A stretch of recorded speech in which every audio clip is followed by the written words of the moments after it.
देवगढ़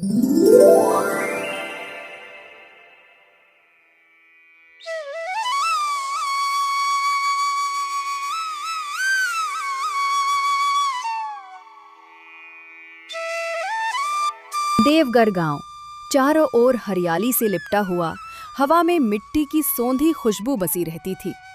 इसी शांत और प्यारे गांव में रहता था सोहनलाल, एक साधारण किसान। जरूरतें तो उसकी बहुत कम थी और हालात भी तंग थे, मगर उसकी ईमानदारी की चमक सोने से भी कहीं ज्यादा कीमती थी। गांव का बच्चा बच्चा उसकी सच्चाई और नेकदिली की मिसाल देता था। एक शाम सोहनलाल खेत से लौटकर थका हारा बैठा था।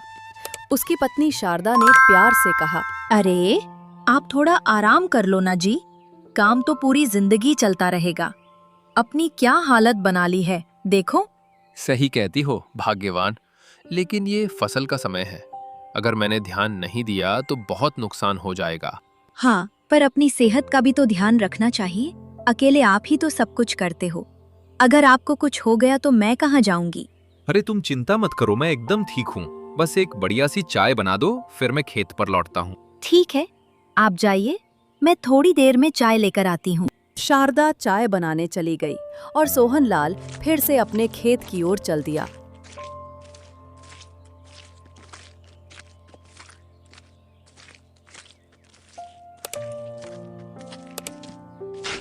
वहां पहुंचकर जैसे ही उसने खुदाई शुरू की, उसका फावड़ा किसी ठोस चीज से टकराया। ये क्या है, इतना भारी? लगता है कोई बड़ी चीज है। चलो मिट्टी हटाकर देखता हूँ। जैसे जैसे मिट्टी हटी, एक पुराना लकड़ी का संदूक दिखाई दिया। ये तो संदूक है, इसके अंदर क्या होगा? उत्सुकता से उसने संदूक खोला। अंदर की चमक देखकर उसकी आंखें फटी की फटी रह गईं। सोने और चांदी के सिक्के भरे हुए थे। हे भगवान, इतना सारा खजाना ये यहाँ जमीन में कैसे आया? सोहनलाल ने कुछ देर सोचा और फिर संदूक उठाकर घर की ओर चल दिया।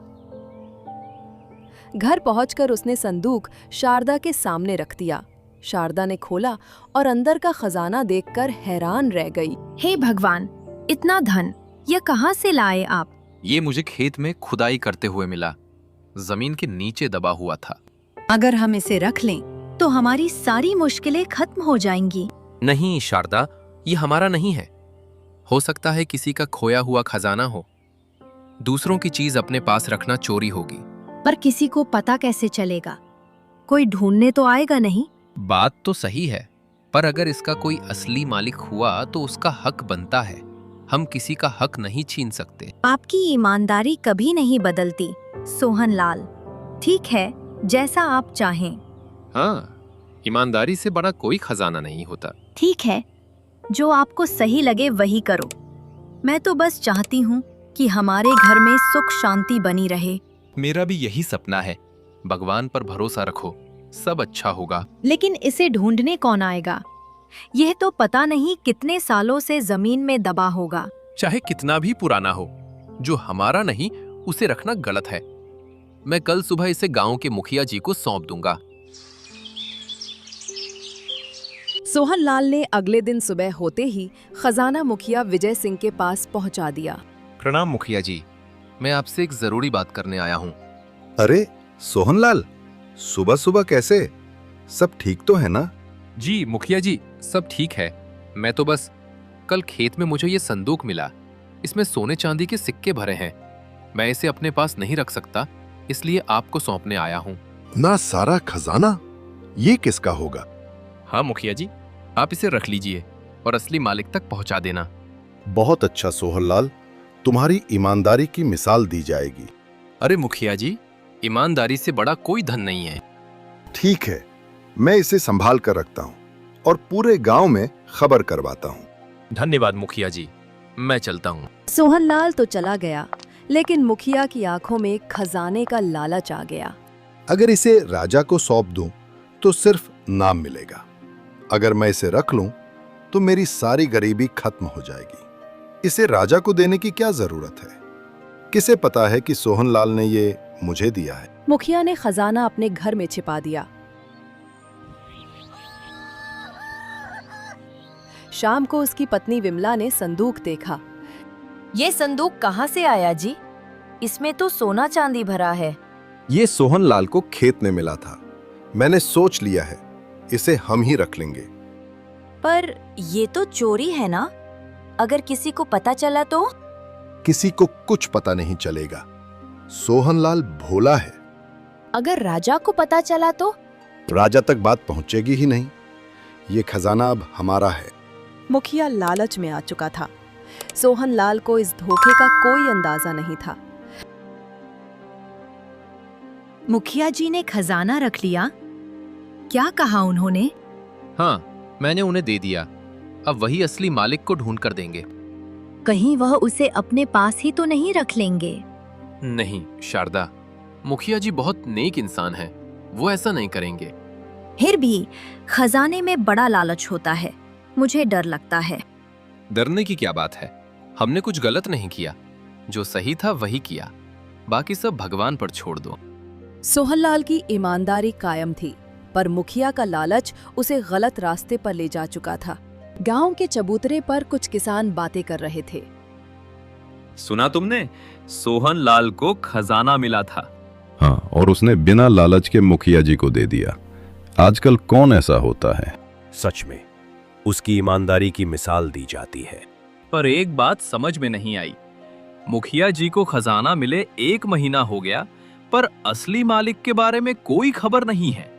हाँ, सही कह रहे हो। ना कोई मालिक सामने आया, ना कोई खबर।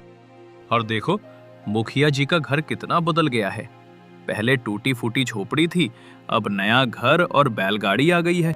कहीं ऐसा तो नहीं कि मुखिया जी ने खजाना राजा को दिया ही नहीं? हो सकता है, वरना इतना पैसा कहाँ से आया उनके पास। गांव में ये बातें आम हो गई थीं। एक दिन राजा ने महामंत्री से कहा कि वे गांव का हाल जानना चाहते हैं।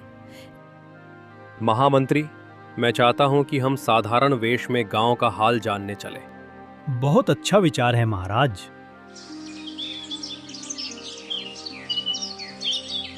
अगले दिन राजा और महामंत्री साधारण किसानों का वेश धारण कर देवगढ़ पहुंचे। महामंत्री, ये गांव तो बहुत समृद्ध लगता है, पर सुना है यहाँ के कुछ लोग अभी भी गरीब हैं। जी महाराज, यही जानना है कि यहाँ कौन ईमानदार है और कौन नहीं। वे दोनों चबूतरे पर बैठे किसानों की बातें सुनने लगे। मुखिया जी इतने अमीर कैसे हो गए? सोहनलाल को खजाना मिला था, उसने मुखिया को दिया, तब से उनकी किस्मत बदल रही। खजाना? कौन सा खजाना? हाँ महाराज, एक ईमानदार आदमी ने खजाना मुखिया जी को सौंपा था। लगता नहीं कि वो खजाना राजा तक पहुंचा होगा। महामंत्री, कुछ तो गड़बड़ है। जी महाराज, सोहनलाल की ईमानदारी की प्रशंसा और मुखिया को दंड मिलना चाहिए। राजा ने तय किया कि वो मुखिया को दरबार में बुलाकर सच्चाई का पता लगाएंगे। महामंत्री, मुखिया के पास इतना धन कहाँ से आया? वो खजाना हमारे पास क्यों नहीं पहुंचा? हमें मुखिया से सीधे पूछना चाहिए महाराज। सैनिकों, जाओ और मुखिया को अभी के अभी दरबार में लेकर आओ। मुखिया को जब ये खबर मिली तो उसके चेहरे का रंग उड़ गया। कहीं राजा को सब पता तो नहीं चल गया? मैं क्या जवाब दूंगा? कुछ ही देर में मुखिया दरबार में हाजिर हुआ। मुखिया, क्या सोहनलाल ने तुम्हें कोई खजाना सौंपा था? जी महाराज। तो वो खजाना हमारे पास क्यों नहीं पहुंचा? मुखिया का सिर शर्म से झुक गया। महाराज, मैं अपनी गलती मानता हूँ, मुझे माफ कर दीजिए। तुमने वो खजाना क्या किया? मैं लालच में पड़ गया था। मैंने वो आपको देने के बजाय अपने पास रख लिया। ये एक बड़ा विश्वासघात है। मुझे माफ कर दीजिए महाराज, मैं अब ऐसा कभी नहीं करूंगा। तुम पर कठोर दंड लागू होना चाहिए, लेकिन तुम्हारी ये पहली गलती है। वो पूरा खजाना राजकोष में जमा करो और तुम्हें मुखिया पद से हटाया जाता है। राजा ने न्याय किया और सोहनलाल की ईमानदारी का सम्मान करने का फैसला किया। सोहनलाल, तुम्हारी ईमानदारी ने मेरा दिल जीत लिया है। महाराज, मैंने बस अपना कर्तव्य निभाया है।